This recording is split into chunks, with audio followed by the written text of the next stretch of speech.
இன்றைக்கி ஒரு முக்கியமான டாபிக் பற்றி பேசுகிறோம். நிறையா பேர் என்கிட்ட வந்தாங்க. இந்தியர்களோட கண்டுபிடிப்புகள் எவ்வளோ யூஸ்ஃபுல் இன்வென்ஷன்ஸ் இருக்குது, எந்தெந்த இன்வென்ஷன்ஸை நம்ம வந்து யூஸ் பண்ணிகிட்ருக்கோம், it is very much useful to the society, அது இந்தியர்களோட பங்களிப்பு என்ன, மற்ற கண்ட்ரி அவங்களோட பங்களிப்பு என்ன இப்படின்னு சொல்லி கேட்டாங்க.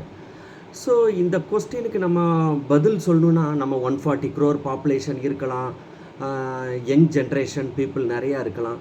ஆனால் எவ்வளோ கண்டுபிடிப்புகள், யூஸ்ஃபுல் கண்டுபிடிப்புகள் இருக்குதுன்னு சொன்னாங்கன்னா it is as compared to other countries it is very very less.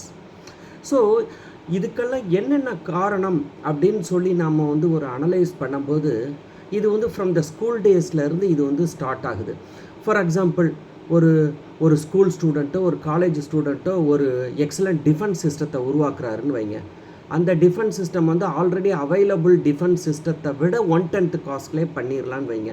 இதை இவர் போய்ட்டு ஒரு மேனேஜ்மெண்ட்டையோ இல்லை ஒரு பிரின்ஸ்பால்ட்டையோ இல்லை ஒரு ப்ரொஃபஸர்கிட்டையோ டீச்சர்கிட்டையோ அவர் வந்து எக்ஸ்பிளைன் பண்ண போகிறாருன்னா முதல்ல இவருக்கு அந்த அப்பாயின்மெண்ட் கிடைக்கணும், அவங்ககிட்ட ஃப்ரீயாக பேசணும். உனக்கு என்ன தெரியும், நீ ஒரு ஸ்கூல் பாய், உனக்கு என்ன தெரியும், நீ ஒரு காலேஜ் பாய், உனக்கு என்ன தெரியுங்கிற ஒரு இதான் இருக்குமே தவிர அவரை வந்து லிசன் பண்ணுவாங்களா அப்படிங்கிறது வந்து பிக்கஸ்ட் கொஸ்டின் மார்க். இவர் சொல்லியிருக்கலாம், சார் இந்த டிஃபென்ஸ் சிஸ்டத்துக்கு இவ்வளோ செலவு பண்ண வேண்டிய அவசியம் இல்லை, லேசர்லேயே நம்ம இதை சிம்பிள் காஸ்ட்டில் பண்ணிடலாம், ஃப்ரீக்குவென்சியை மேட்ச் பண்ணி பண்ணிடலாம்.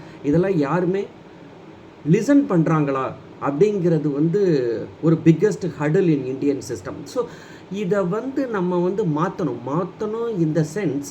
ஃபார் எக்ஸாம்பிள், ஒரு சின்ன ஒரு இது சொல்கிறேன்னு, இப்போ ஒரு ஃபாரின் கண்ட்ரீஸில், எனி கண்ட்ரீஸில் ஒரு யூனிவர்சிட்டியில் ஒரு ஸ்டூடெண்ட் இருக்கார், கடைசி பெஞ்சில் உட்காந்துருக்காரு, கால் மேலே கால் போட்டு ஒரு முக்கியமான வெரி இன்டெலிஜென்ட் டவுட் வந்து அவரோட ப்ரொஃபஸர்கிட்ட கேட்குறாரு.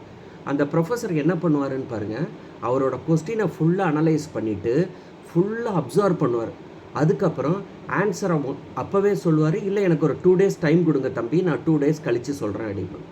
இதே மாதிரி ஒரு ஸ்டூடெண்ட் இந்தியன் ஸ்கூல்லையோ இந்தியன் காலேஜ்லேயோ கால் மேலே கால் போட்டு கடைசி பெஞ்சில் உட்காந்துட்டு ஒரு பியூட்டிஃபுல் ஒரு இன்டெலிஜென்ட் டவுட்டு ஒன்று கேட்டார்னா நம்ம ப்ரொஃபஸருங்களோ நம்ம டீச்சர்ஸோ முதல்ல அதை லிசன் பண்ணுவாங்களா? லிசன் பண்ணவே மாட்டாங்க. அவரோட ஆட்டிடியூடை தான் பார்ப்பாங்க, எப்படி அவன் கால் மேலே கால் போட்டு உட்காந்துருக்கான் அப்படிங்கிறத தான் பார்ப்பாங்க. அந்த கொஸ்டினே லிசன் பண்ண மாட்டாங்க. அதுக்கு பதிலாக அவங்களோட கொலீக்ஸ் ஒரு 4 டீச்சர்ஸ்டையோ ப்ரொஃபஸர்கிட்டையோ போய்ட்டு அவன் ஆட்டிடியூட் பாடுங்க அப்படிங்கிறத தான் கமெண்ட் பண்ணிகிட்டே இருப்பாங்க. இது வந்து ஒரு பிக்கஸ்ட் ஹடில். இது தவிர இன்னொரு விஷயம், இந்த ஃபீல்டு வந்து நாட் ஓன்லி இந்த டீச்சிங் ஃபீல்டு. ஃபார் எக்ஸாம்பிள், இப்போ நீங்கள் ஒரு பெஸ்ட் கிரிக்கெட் பிளேயராக இருக்கீங்க, பெஸ்ட் ஃபுட்பால் பிளேயர் நீங்கள் இருந்தால் கண்டிப்பாக மேட்ச் நினைக்கும், வெரி டேலண்டட் பிளேயர். ஆனால் அந்த டேலண்டட் பிளேயர் வந்து is not giving respect to the coach, he is not giving respect to the captain.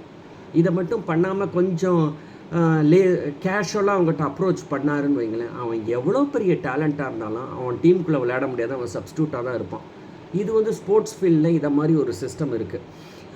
இதிலேருந்து நம்ம வந்து என்ன ஒன்று அப்சர்வ் பண்ணோன்னா, யாருமே குருவை மிஞ்சிய சிஷ்யனை வந்து அப்ரிஷியேட் பண்ணுறது கிடையாது. Not all, 90% of the people அவங்களோட இது எப்படி இருக்குன்னா, ஆட்டிடியூட் எப்படி இருக்குன்னா, நம்மளோட ஸ்டூடெண்ட் வந்து நம்மளோட புத்திசாலியாக இருந்துடக்கூடாது, குருவை மிஞ்சிய சிஷ்யன் இருந்துடக்கூடாது அப்படிங்கிறதுல வந்து ரொம்ப கவனமாக இருக்கிறாங்க. ஸோ ஒரு பிரில்லியன்ட் ஸ்டூடெண்ட்னா டெஃபினட்டாக அவனுக்கு ஒரு ஆட்டிடியூட் இருக்கும், அவனுக்கு ஒரு கர்வம் இருக்க தான் செய்யும். அவனை ஒரு பிரில்லியண்ட்டாகவே வாழ விடுங்க. அவனோட பிரில்லியன்ஸியை மட்டும் நீங்கள் டெஸ்ட் பண்ணுங்கள். அதை டெஸ்ட் பண்ணாமல் நம்ம வந்து எதை டெஸ்ட் பண்ணுறோன்னா, அவனோட டிசிப்ளின், அவனோட ஆட்டிடியூட், அவன் எப்படி ரெஸ்பெக்ட் பண்ணுறான், இதெல்லாம் டெஸ்ட் பண்ணுற காரணத்தில் தான் இந்தியன்ஸ் வந்து நிறையா இன்வென்ஷன்ஸை இந்தியாவில் இருக்கும்போது உருவாக்குறது இல்லை, அதே ஸ்டூடெண்ட் மற்ற கண்ட்ரியில் போயிட்டு படிக்கும்போது அதை வந்து உருவாக்குறாங்க. ஸோ நம்ம டீச்சர்ஸோ நம்ம ப்ரொஃபஸர்ஸோ நம்ம மேனேஜ்மெண்ட்டோ ஈவன் இன் ஆஃபீஸ் ஆல்சோ, ஆஃபீஸில் உங்கள் பாஸோட நீங்கள் புத்திசாலியாக இருக்கிறீங்கன்னு நீங்கள் காமிச்சிக்கிட்டீங்கன்னா அவ்வளோதான், உங்கள் ஃப்யூச்சர் இஸ் கான். ஸோ புத்திசாலிகளை என்கரேஜ் பண்ண நம்ம என்றைக்கு கற்றுக்குறோமோ அன்றைக்கி கண்டிப்பாக நிறையா இன்வென்ஷன்ஸ் வரும். இந்தியாவும் நல்ல சேலஞ்சிங் இன்வென்ஷன்ஸ், நம்ம இன்வென்ஷன்ஸ், யூஸ்ஃபுல் இன்வென்ஷன்ஸ் கண்டிப்பாக வரும். Thank you so much. தேங்க்யூ.